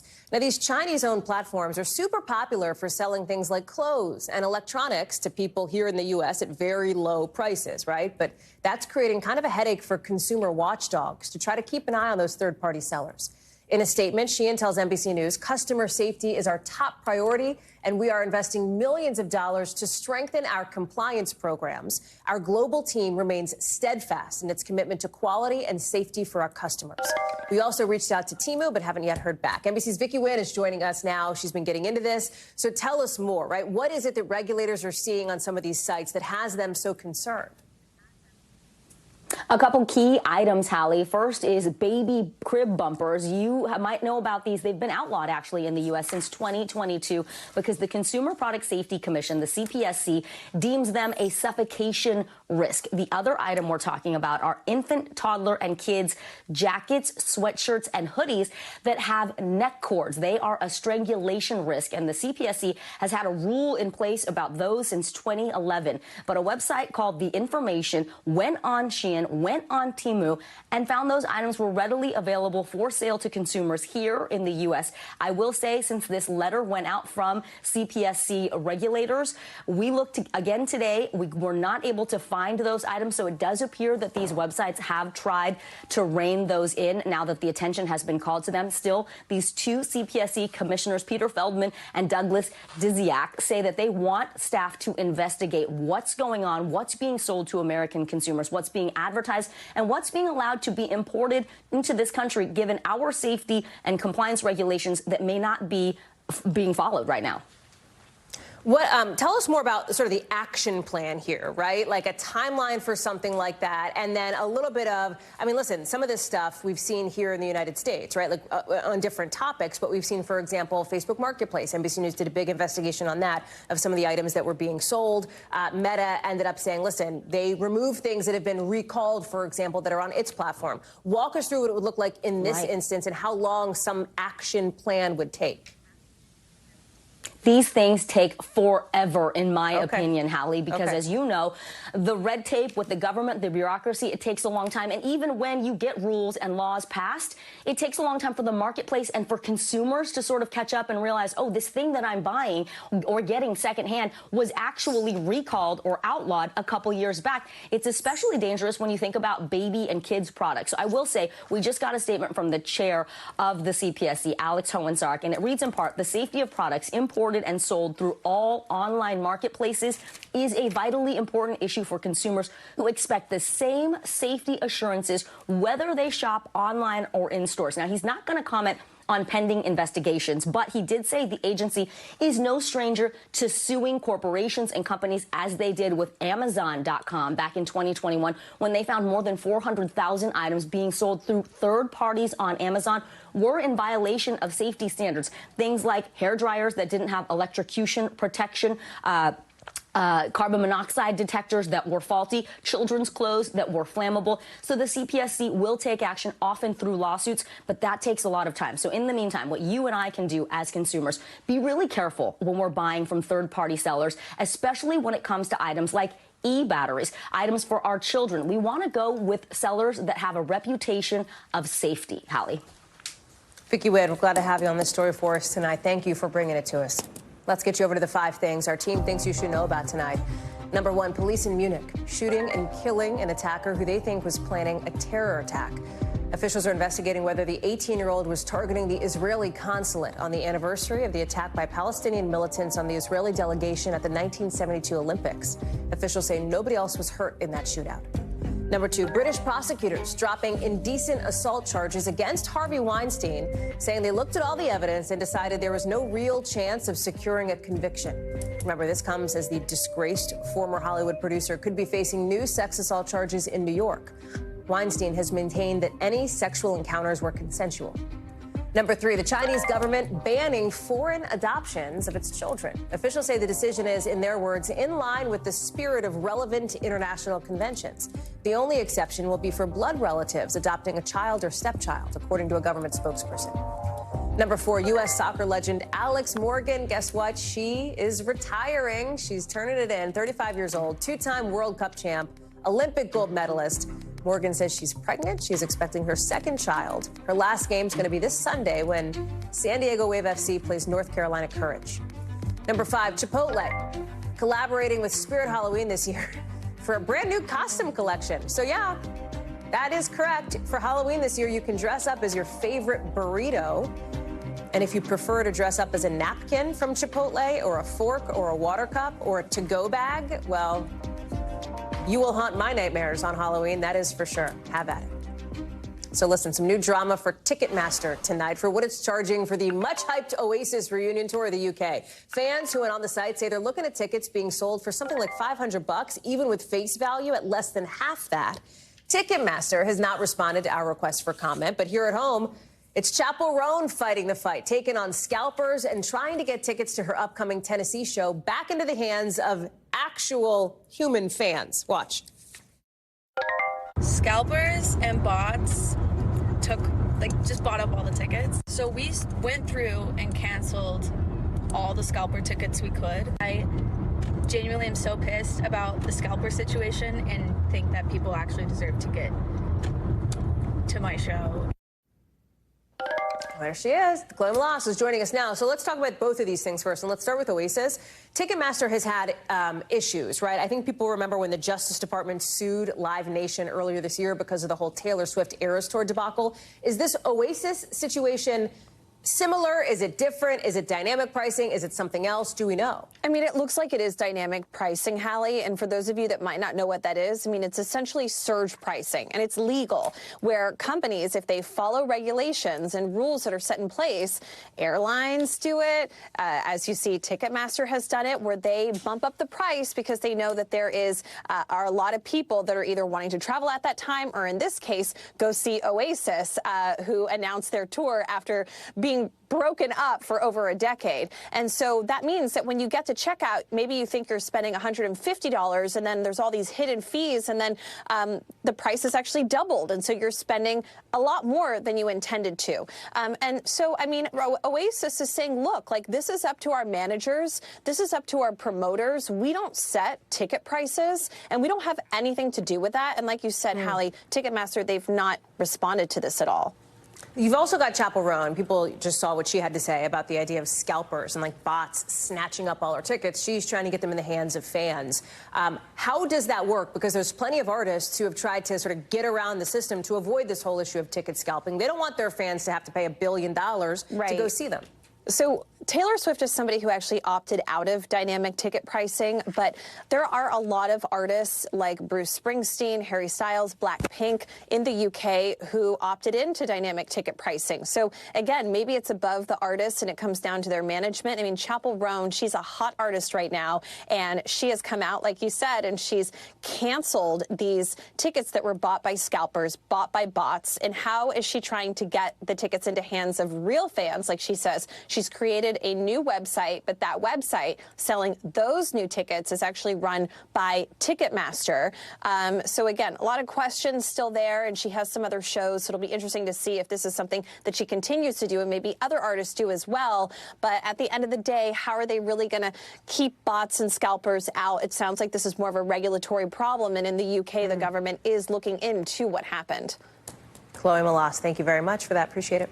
When we come back, FBI agents raiding homes of top New York City officials close to the mayor. What we're learning about the searches. Plus, a bizarre accident shutting down part of a highway today. That's right, that's a semi-truck crashed into one of those overhead signs. What we know about charges for the driver in just a minute.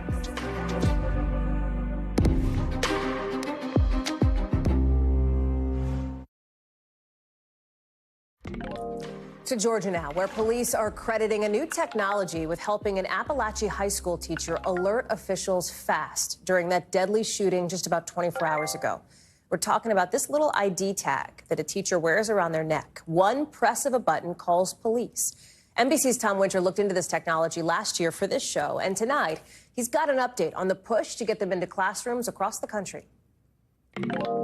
As we see another ambulance cruise on by. It's the start of a new school year in this country, and already there's been a shooting. Pray for these kids. 2 students, 2 teachers shot dead in Georgia. But law enforcement says somehow this could have been a lot worse, if not for the technology they rolled out in just the last week. The teachers each have an ID with their picture on it, and they have a button on that ID, and they press it so many times, and it alerts us where that incident is occurring. Technology born out of lessons from past shootings that teachers need the quickest and simplest way possible to tell police something is going horribly wrong, setting off a chain of events. It also locks down the school screens. We're on lockdown, and the teachers know to go in and block the doors, and they begin doing that as well. Centegix makes the software used at the school in Georgia, and they're just one of several companies providing these solutions. One of those companies, first highlighted on this program almost a year ago, was born out of the Parkland, Florida high school massacre. Parkland's literally in our backyard, where I'm from. I actually was right nearby that scene that happened that day, and I'll never forget the sirens, the lights, the police. Gino Raffaero explains how his app, Safer Watch, works. I pop this app open, you say, and I hit this button right here and say it's an active shooter. And you say, hold this down for 3 seconds? Yes. Okay. So it's instantly notifying law enforcement, and they're able to instantly see who reported the emergency, exactly where it's happening. You can see it knows exactly where in the building that we are. It knows the incident type. It knows the name of the school. Right, and I have the option here, if I don't want a phone call because something's happening in my classroom, my office, wherever it is, I can say do not contact, or I can say, hey, I want somebody to call me, I need some help. Exactly. You can decide your own contact preference depending on the situation that's happening. So when they're arriving on scene, they're more prepared and they're able to take the appropriate actions. Safer Watch isn't law enforcement. They say they act as a conduit between police and people reporting a crime. It's a tool that hits home for Lori Alhadeff. My daughter was Alyssa Alhadeff, who was tragically murdered at Marjorie Stoneman Douglas High School on February 14, 2018. Alyssa was only 14 years old. She's pushing for Alyssa's law, which would mandate panic button type technologies in states across the country. So far, 7 have passed the law. It helps to honor my daughter, Alyssa, keep her memory alive. And every time that panic button is pushed, I know that Alyssa is saving lives. Tom is joining us now. And Tom, you talked about 7 states having enacted Alyssa's law. Is there any sense that you're getting from your reporting that more states may follow suit? Yeah, I think so, Hallie. There's a number of states that are currently considering these proposals. It went before the House of Representatives last year. It's not something that they have passed yet or has really gotten out of committee to go for a full vote. But I think an incident like this, where you have law enforcement so aggressively talking about the success here, could be something that helps propel forward these types of apps and programs to be used more widely across the country. I know a lot of folks have asked questions about the cost of this. Yeah, so depending upon the grant, Hallie, we're told by one industry person that sometimes it ranges anywhere from $2,500 to $8,000 per year. That's the operating costs. Installation costs vary, and that's per school in each one of these districts. So for the larger districts, it could be a fairly big price tag, but then you want to compare that, Hallie, to the price tag of a life or the idea that first responders can get there within minutes. Perhaps that price tag doesn't seem so high. Tom Winter, we're so glad you're bringing us the story tonight. Thank you very much for the critical update at this critical time. Appreciate it. Tonight, the family of a Ugandan runner is calling for justice after she died from burns after allegedly being set on fire by her partner.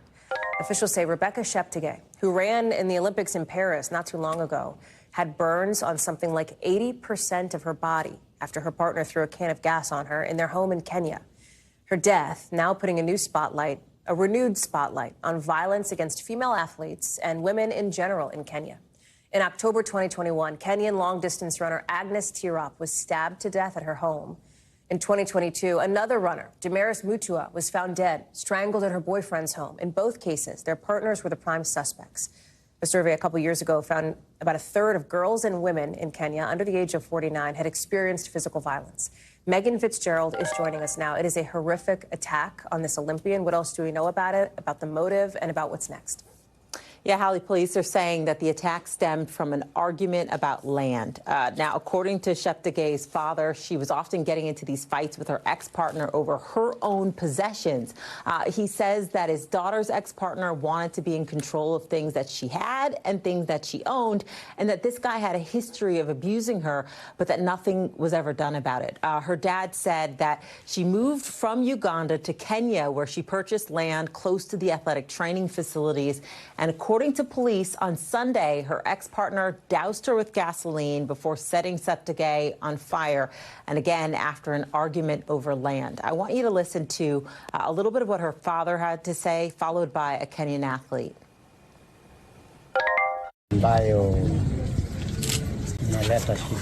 The land that has brought problems. I am asking the government that her children and her properties be protected. I can say we are still in shock and we are in pain, especially as athletes. Yeah, so both the people of Uganda, Kenya, along with the entire Olympic community are mourning the loss of this young Olympian. And Kenya's sports minister says that the government will make sure that justice is served. Hallie? Broaden out, though.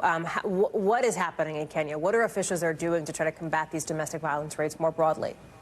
Yeah, look, there's no doubt about it. Rebecca Sheptagay's death highlights the ongoing violence against women, not just in Kenya, but an issue that you mentioned and that we've seen among many African athletes in the last several years. Now, police say they are investigating the incident, but Sheptagay's father says the ex-partner has not yet been arrested. And keep in mind, this all happened on Sunday, which leads us to the laws in the books in Kenya and are meant to protect women, specifically the Protection Against Domestic Violence Act that took effect in 2015. It's comprehensive legislation addressing domestic violence. It introduced additional protection for women against violence in intimate relationships.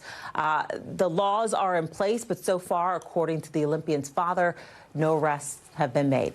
Hallie? Megan Fitzgerald, thank you very much for that update. NBC News covers hundreds of stories every day. And because it can be tough to read or watch or listen to them all, our bureau teams have done it for you. This is what they tell us is going down in their regions in a segment we call The Local. Out of our Northeast Bureau, the FBI raiding the homes of multiple top officials in the New York City mayor's administration, according to 2 city officials. Among those targeted, the first deputy mayor and the deputy mayor for public safety. They have not commented on this. The reason for the search warrants? Well, we don't know yet. The City Hall lawyer says in a statement, investigators have not indicated to us that the mayor or his staff are targets of any investigation. Out of our Southern Bureau, a tractor trailer, look at this, crashing into the overhead sign on a Virginia highway this morning. You can see it here, right up there. Police say the driver only stopped driving when his cab detached from the trailer. He's now charged with reckless driving. Incredibly, nobody was hurt. That's a good thing, but the whole thing did close part of the interstate. The cause of the crash is still under investigation. Also out of our Southern Bureau, Charles Barkley is committing to give $1 million to a school in New Orleans over the next 10 years. That's after the NBA legend saw a segment over on 60 Minutes about students from this school, St. Mary's Academy, solving the 2,000-year-old Pythagorean theorem with trigonometry. The school says it plans to use this money, this gift, to give students new opportunities to grow in New Orleans. Coming up, the guy behind your favorite dumpster fire of 2017 appears to be poised for a comeback that he says must work. What we know about Fyre Fest Round 2.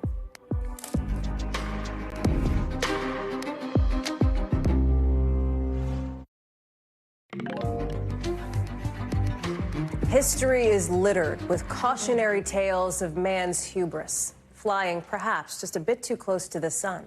The Hindenburg, the Titanic, the Fyre Festival, and its infamous cheese sandwiches, which became symbols of that disaster, if not sustenance. Well, now the man behind that well-documented epic fail is planning another festival, round 2. He doesn't know where, he doesn't know when, he doesn't know how, but you can pay him now for the ticket if you'd like. It's Fyre Fest 2, after the first one, which promised that luxury music festival on a beautiful island with the hottest performers, the best food, the biggest influencers. But when guests showed up, well, they found people sleeping in leaky FEMA tents. No AC, almost no food, except for the aforementioned sad sandwiches. No music, and certainly no Kendall Jenner. The whole debacle landing its founder, Billy McFarland, in prison for 4 years with $26 million in debt. But remember, history is also filled with tales of man's redemption, and that's exactly what McFarland seems to be looking for. Let's bring in Morgan Chesky. So, Morgan, how much exactly are the tickets to the festival that doesn't exist yet? Hallie, I'm so glad you asked, because this, like one of nearly everything else related to Fyre Fest #2, kind of seems to be still up in the air. We have seen Wall Street Journal reporting that quoted one future attendee as having paid about $549 for a ticket to this Fyre Fest 2. However, we've seen other coverage that lists prices up to $8,000. Most notably, I will say, Billy McFarland shared something on his personal Instagram page just a short time ago that says, I don't know where the media is coming up with these prices that have been mentioned so far. The ticket cost for this Fyre Fest #2 is going to be way higher than that. So we still don't know. And I think that that's just one of the many unanswered questions. Is he being serious? He would say yes. I think if you were to ask the people that were burned the first time, they would say, not so much. But I did have a chance to speak to someone, Hallie, who owns a hotel property on an island off the coast of Honduras that says that they've been having conversations with McFarland for months now. They've gone so far to say that McFarland and his team is flying to Honduras over the next several weeks to scout locations for this potential Fyre Festival. And I asked him point blank, how confident are you that this is going to happen? He says, I'm highly confident because Fyre Fest #1, Billy was just a kid. He says that prison stint and the lessons learned since then make him more comfortable and that he will be able to pull off Fyre Fest #2. That said, Hallie, some cracks already starting to form here. If you go to the website, they said that Fyre Fest #2 was going to be happening December 6, 2024. That gentleman I interviewed said that, yeah, there's no way that that date is actually going to happen. It'll definitely happen in 2025, to which I said, if you say so. Here's the thing. People aren't going to show up just to see Billy McFarland. Like, the point of a music festival is to have music, performers. So you look at the last time around, 2017, Ja Rule, as everybody I'm sure will remember, tweeted after the debacle, I too was hustled, scammed, bamboozled, hoodwinked, led astray. Who is going to partner with McFarland now? Right. TBD. TBD. TBD. He says that he's in contact with production companies, with musicians, with entertainers, but that all of that is still kind of being worked out as we speak. The gentleman I did speak to said that the unnamed partners that McFarland is working with are some heavy hitters in the business, and that's one of the reasons he felt comfortable in attempting to partner on Fyre Fest 2 to some degree. And the one thing that we've heard tossed around here, Hallie, has been this combat karate event, but that has been the only kind of firm promise event-wise that's being attached to this festival at this point in time that, as of right now, still does not have a firm location or apparently a firm price set for this. Hallie?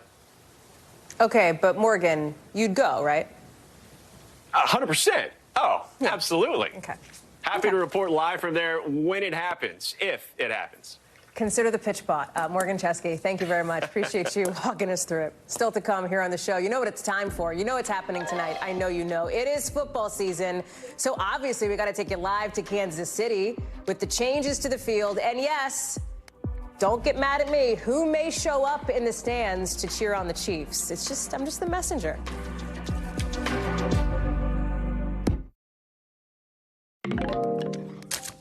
I have one question for you. Are you ready for some football? Because it's back. That's right, tonight, the NFL season in Kansas City, this AFC Championship rematch between the Chiefs and the Ravens. And since it's a Chiefs game, even if you're not super into football, you can be forgiven. Question is, are you a Swiftie? Because that's the big question tonight, too. Is Taylor Swift going to show up to cheer on Travis Kelce?